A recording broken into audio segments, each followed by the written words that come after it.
So we're now in the space where Jennifer and Kevin McCoy are showing their pieces, and we have Kevin McCoy here with us. Can you explain a little bit about what we're seeing here? I'm in the process of setting up our sculpture called Suburban Horror, and it's a set of two tabletop tableaus that have a network of video cameras and lights that are pointing at it. And when everything's fully installed, these cameras will be filming this sculpture as a kind of miniature film set.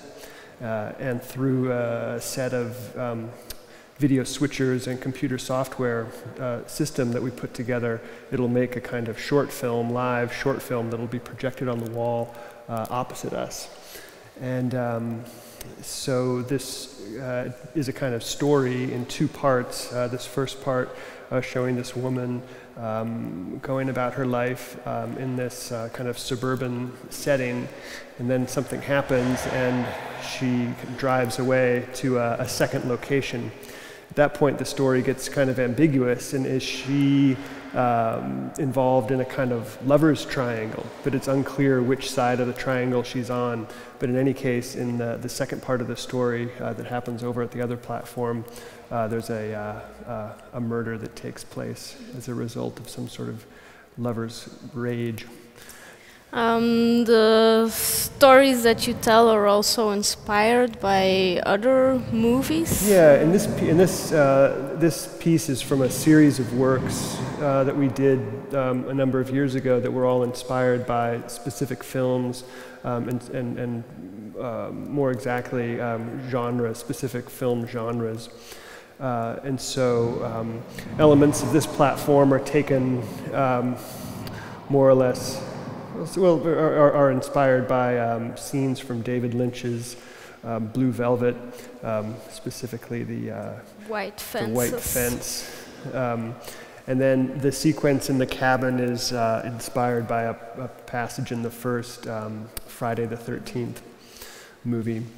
And then other films, we had other works in this series that involved kind of action films or spy thrillers, kind of Europe, what we call in America European art house, which is maybe a term that doesn't make as much sense here. But these are all, in a sense, kind of genre explorations.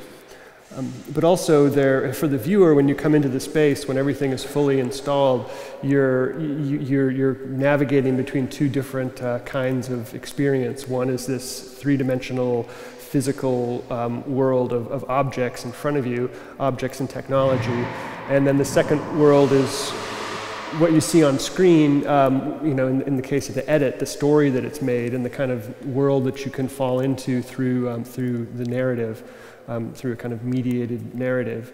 And as a viewer, you're constantly jumping back and forth between those two realities, and they're all being presented to you live at the same time.